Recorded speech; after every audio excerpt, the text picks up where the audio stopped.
Hi all, I am Arun Das, physics teacher, Mulak School. Today we are going to discuss the theme mass, weight and gravitational field. Our outcome is determine the density of solids and liquids. Indicators: describe what is mean by density, calculate the density of regular and irregular solids, calculate density of liquids, discuss the application of density.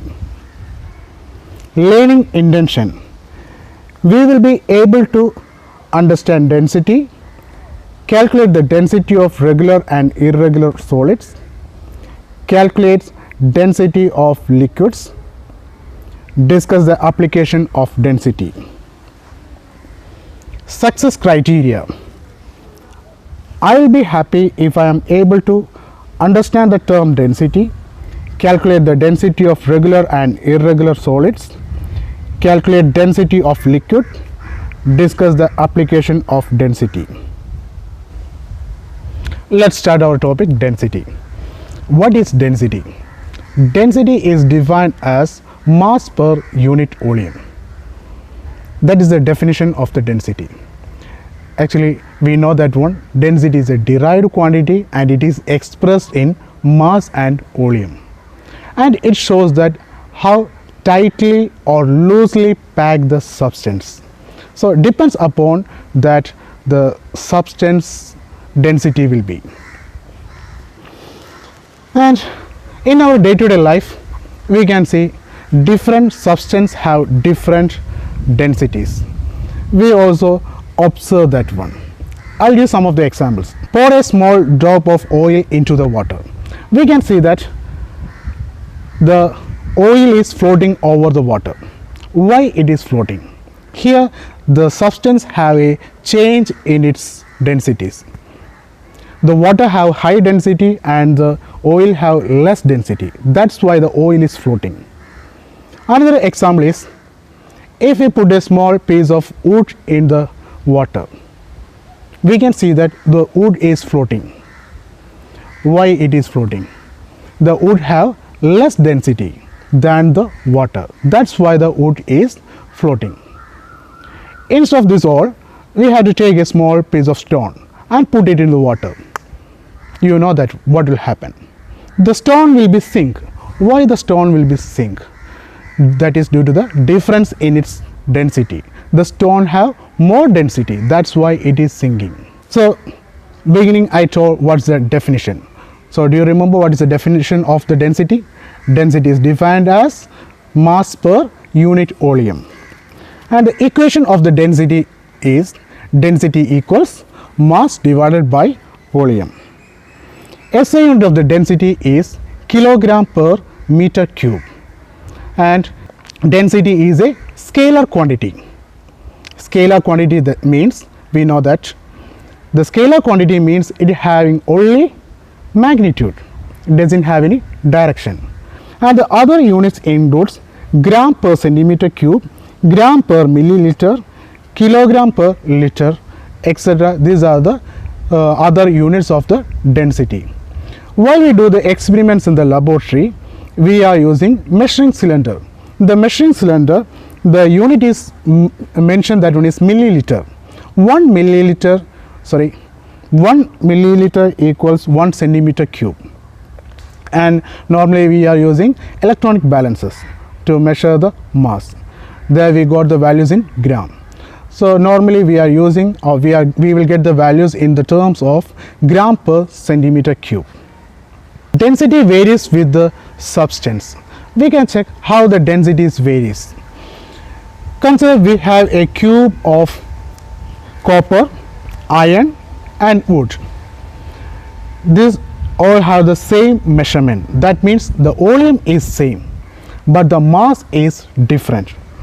In the case of the copper, the mass is 8.9 gram and iron is 7.9 gram and wood is 0.6 gram. So we can check what's the density of these three cubes. That means copper, iron and wood cubes. The equation of the density equals mass by volume. In the first case, if you consider the first case, copper, mass equals 8.9 gram and the volume of the cube V equals length into length. That means L cube. So 1 centimeter into 1 centimeter into 1 centimeter. So the volume is 1 centimeter cube is the volume. So density of the copper equals 8.9 divided by 1. That is 8.9 gram per centimeter cube is the density of the copper. The same way we can find the density of the iron and wood. Using the same equation, the same procedure. So we can see that the density of the iron is 7.9 gram per centimeter cube and the density of the wood is 0.6 gram per centimeter cube. So in the measurement it is same.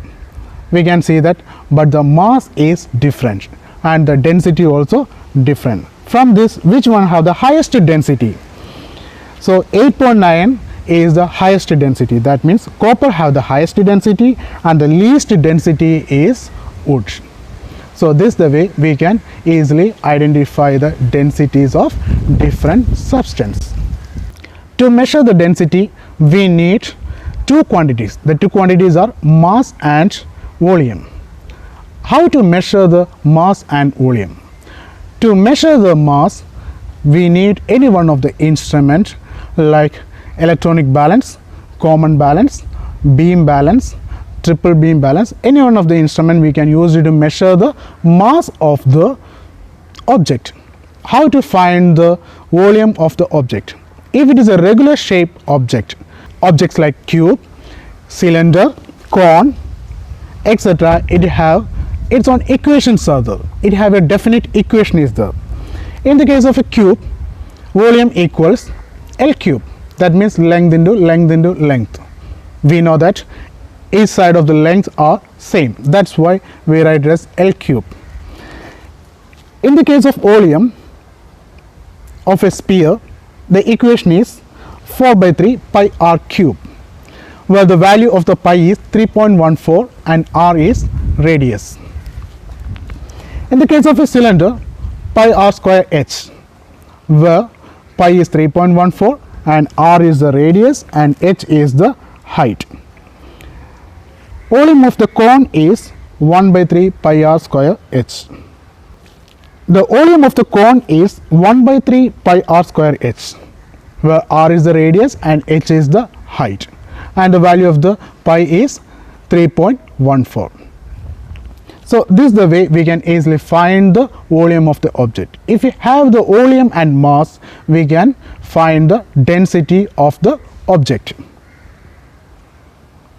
Now we can go through one of the activity from your textbook, activity number 1.4, page number 11, and the activity is calculate the volume of the ball having the radius 8 centimeter, and it's we know what's the equation.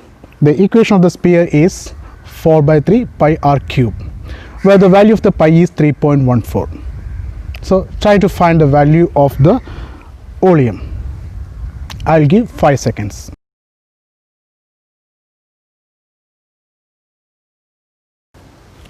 Okay, the answer is volume of the sphere is equal to 4 by 3 pi r cube. So we can substitute the values there. 4 by 3 into 3.14 into 8 cube. Volume of the sphere equals 2143.6 centimeter cube. So that's the answer for that question. Second one, calculate the volume of a cylinder pencil with a diameter 1 centimeter and height 15 centimeter. Equation for the cylinder is pi r square h. Value of the pi is 3.14. I'll give 5 seconds to calculate this. Okay, time up. Answer is 11.8 centimeter cube. Last question. Calculate the volume of the cone of height 1.5 feet and radius of base as 6 centimeter.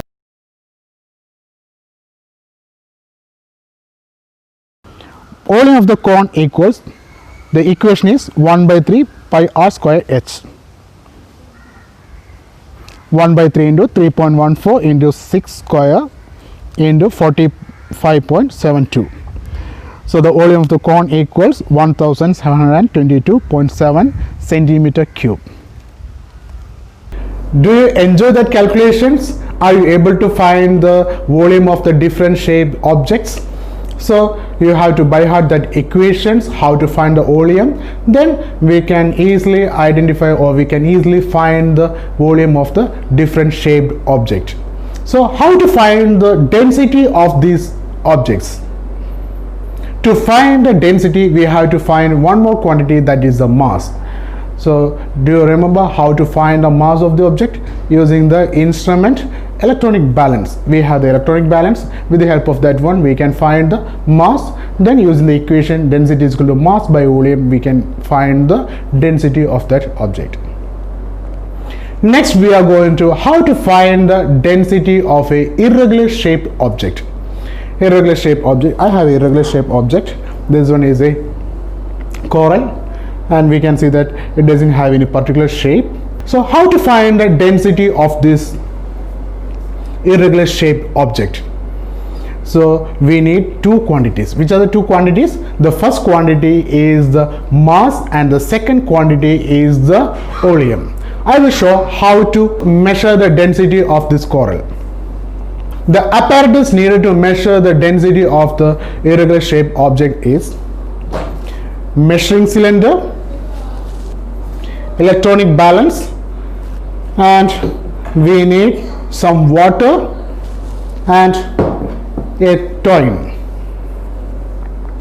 These are the instruments needed to measure the density of the irregular shaped object. The first step, we have to measure the mass of the coral. So using this electronic balance, we can measure the mass of the coral. On the electronic balance, then keep the coral on that, then keep the coral on that,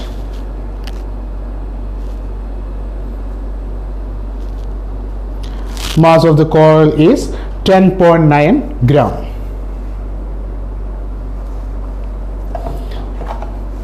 Then next step, we are going to measure the volume. To find the volume, we will take the measuring cylinder and pour some water.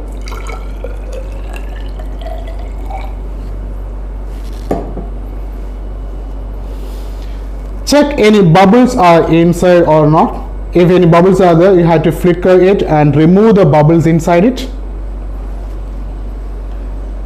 Then keep the measuring cylinder on the eyesight level and take the reading. Why we are keeping the eyesight level? To avoid the parallax error. Keep it on the eyesight level. The reading is 60 milliliter.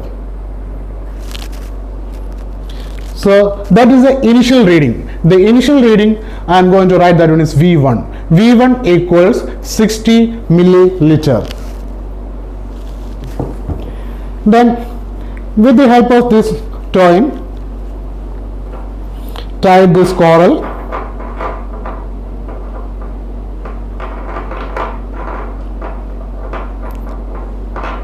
and gently immerse into the measuring cylinder. Now we can see that the water is rising up, and take the new reading. If any bubbles are there, we have to just flicker and remove the bubbles inside it. The new reading is 66 milliliter. Here also we should take the measuring cylinder and keep it on the eyesight level and take the reading, and the new reading V2 is 66 milliliter. Now we have two sets of reading, V1 and V2. The V1 is 60 milliliter and V2 is 66 milliliter. So how to find the volume of this coral? So to find the volume, V equals V2 minus V1. That means the final volume minus initial volume. So that is 6 milliliter is the volume of the coral. Here there is a relation is the 1 milliliter equals 1 centimeter cube. So we can write that one in volume of the coral equals 6 centimeter cube. Now we have the quantities mass and volume. So all of you take your notebook and I'll give 10 seconds. You can find the density of this coral.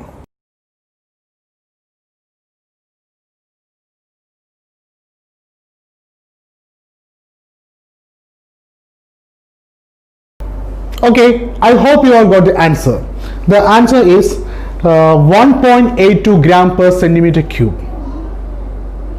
So what are the precautions while we do this experiment or to avoid the error? The first step, we should measure the mass. Why we should take the mass at first? The reason is, if we take the volume, we put the stone into the water. While we sink into the water, what will happen? We can see that the coral have many pores inside it. The water will be filled inside the pores and the mass will be changed. So that's why we should take the mass first. Then under precaution, we should measure all the readings on the eyesight level to avoid or reduce the parallax error. So this is the way we can easily find the density of an irregular shaped object. Next, we are going to measure the density of liquid. For that purpose, I bring some water and the apparatus needed, measuring cylinder, and to measure the mass, electronic balance. So these are the apparatus needed to measure the density of the liquid. To find the density of the liquid, the first step, we have to measure the mass of the cylinder. So keep the measuring cylinder over the electronic balance and measure the mass of the cylinder. Here we can see that the value is 46.5 gram.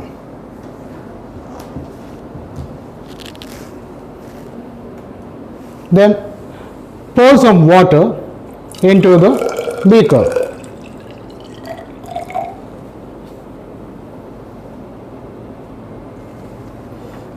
Here again we got that one is 60 ml.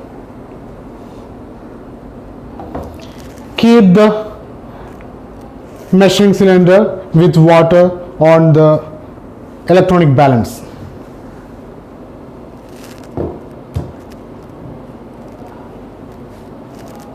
Now the reading is shown as 106.9 gram.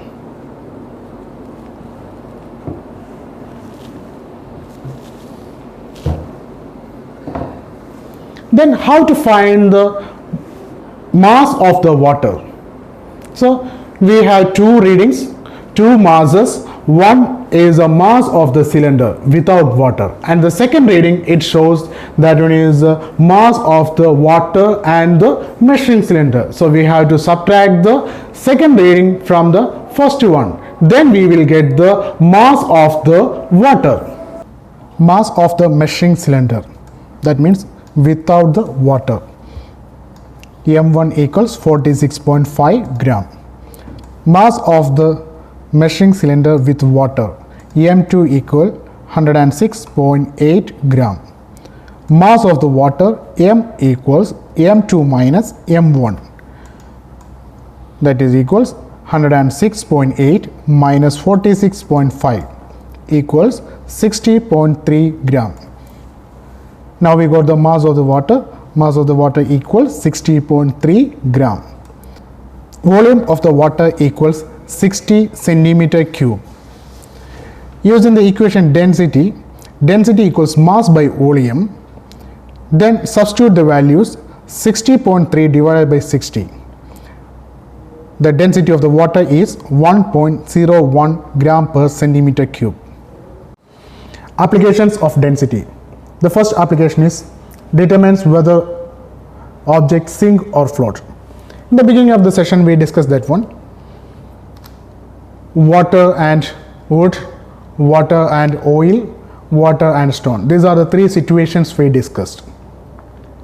So it depends upon the density, the substance will be sink or float.